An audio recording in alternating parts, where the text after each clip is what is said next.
at the end of liberalism, you sort of end up with wokeism if liberalism only is to rely on the human mind. Hello, everybody, and welcome back to the channel. My main thesis of this video between Bishop Barron and Dave Rubin is that the main issue with wokeism is not a political affiliation, but a moral depravity. Let's kind of look at this conversation and interact with it along the way. So if it's only to rely on Enlightenment values, that we can organize ourselves around what is logical and good, well then, that will constantly be changing, and that everything that sits underneath society will constantly be up for debate. And that's in essence what wokeism is. So when right now you're not allowed to say that there are fundamental biological differences between male and females, of course we know that's true. It's scientifically true. We're debating something that we all, 5 years ago, every rational person would have said that. Suddenly that's up for debate. So what's interesting about that to me is that Dave Rubin, who is gay married, obviously using his logic and his reason and just a common sense rationality, can perceive the distinction and difference between the physical makeup of a man and a woman. However, so he uses that objective worldview. However, when it comes to his sexual orientation, his sexual sin, his mind suppresses and doesn't see and perceive how commonsensical it is to know that if you are a man and have sexual organs, those organs weren't made to go with another man, right? So there's a common sense reality in knowing that men are men and women are women, but he completely separates that obvious rationality, common sense perception when it comes to sexuality. It's a moral depravity that is the issue more than are you an objective classical liberal or an objective conservative or a woke modern liberal relativist. You get what I'm saying? Let's continue. Do you think that maybe perhaps the trajectory, there's two aspects that I'm hearing here in regard to classical liberalism. There's equality and freedom. Those two things kind of seem to be some benchmarks there. And the idea of equality and freedom and kind of this woke culture has changed from equality of opportunity versus outcome, maybe freedom versus freedom without responsibility. Would that be maybe the kind of two marks of what we're saying about wokeism? I'll let you take one first. I took the other two first. Go ahead. I say a lot about freedom, actually, because I think autonomy is one of the great marks of classical liberalism. And you see it in the political order, you see it in the economic order. So the free market, et cetera, the free market of ideas. And there's a great value to that. I prefer it to any form of tyranny. On the other hand, autonomy as such is not the great religious ideal. We'd say something more like theonomy, or that God becomes the normative value in my life. So it's not so much the purely autonomous subject determining him or herself politically and economically. It's the subject in relation to a supreme value. So that's one of the standard religious critiques of liberalism, which I would hold to, that in so stressing autonomy, it opens up a kind of empty spiritual space where it's now autonomous individuals bouncing off of each other.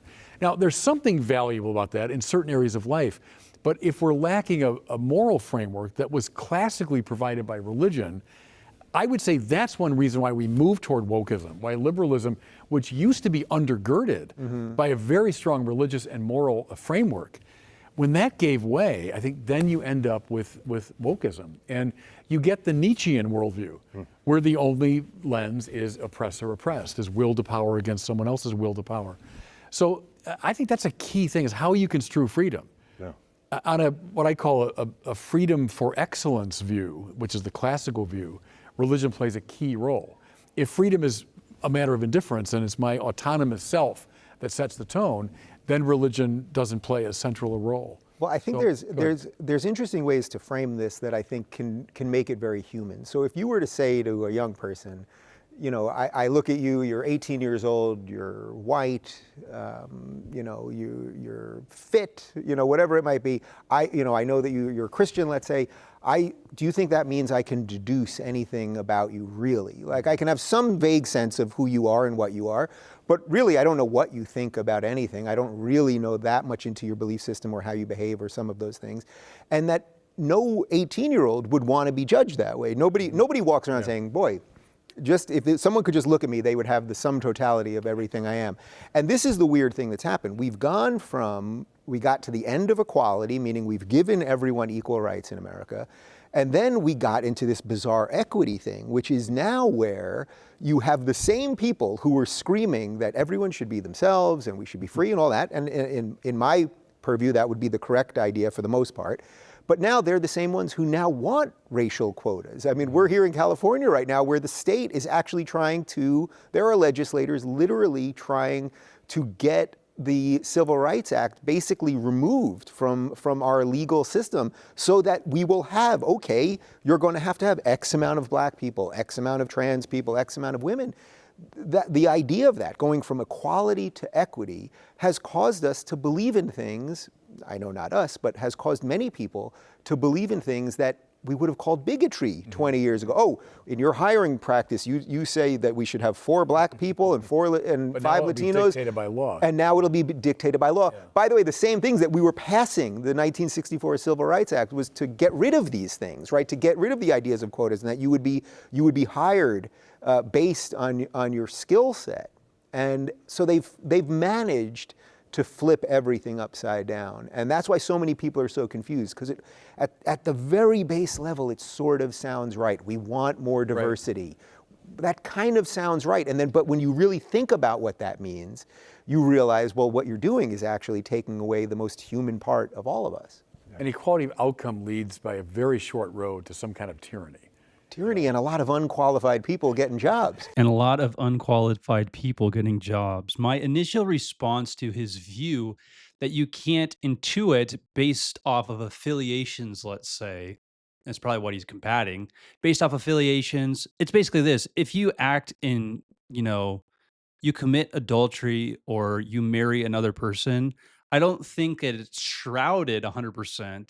Or it's not actually revealing who you are. Like what actually comes into existence through your actions really is a personification of what your inner being, your soul actually is. If that were not the case, then it seems to me, and I could be wrong on this, and you can correct me if you'd like, it would seem that if you couldn't really tell, then you wouldn't, there would be no sense of actually knowing anything at all, especially sin. You say, oh yeah, I'm a gay person. That's a relativization, again, of his identity, in the sense of just what I do is not who I am. Well, in one sense it is, but what you do reveals fundamentally even the things you're not sure about of actually who you are. Like if somebody says, I'm a gay person, but you don't really know me, and I actually truly follow Jesus, right? And then they have a conception of Jesus that's all messed up. It seems to me that is some sort of relativism, right? And again, it's not necessarily an intellectual insanity as much as it is a moral depravity. It's really interesting about this scenario is you have a person that actually tries to live it out and another person just likes the ideas, even though he finds some way to get away from what the actual idea and teaching is and only accept parts that he likes and other parts that he doesn't. It seems to me that is a relativism. The main issue is that even if you think something, if it doesn't actually get actualized through your obedience, through your virtue, you don't actually believe it. That's kind of the entire point. Like what you believe eventually alludes to the fruit of the actions that you produce in the world. I don't know what kind of philosophical position that would be, but how else are you to assess who you actually are if it is not by what you actually produce within the world? Why I think that Dave Rubin maintains these ideas, at least from that last saying, is because he believes that wokeism, the worst thing about wokeism to David Rubin, even though he is it, even though he won't admit it, what he rejects of it is this idea that people get what they don't deserve. That's not a Christian worldview, right? And if you separate grace from objectivity, Christ from reality, God from existence, you might agree in principle in your own weird way of what that worldview actually entails. But unless those ideas become the fruit of your life, there is a firing mechanism that is not working the way it's supposed to. And therefore, I think that most wokeist individuals, that's kind of the issue too. they have general justifications for why they live the way that they do, and they suppress the things that they don't. As you can see with a person like Dave Rubin, you can actually even put on the facade of something of like a religious conservative, or trying to conserve the right way, the rational, commonsensical way of how this universe actually is, and be completely divorced from the reality that you don't actually embody it and live it out. Um, Again, that's because the mind is able to separate itself and self-justify and suppress the truth of not only who we are, but that they actually are something different than they are. And I think that that is what is really dangerous about our society, is the disconnection, not from, political affiliations or differing philosophies and all that stuff, but from moral virtue and how sinful they actually are. So crucial. And that is, I would say, the supra rational. What is the super rational? Faith, belief that manifests in a godly life. Be thinking about that today.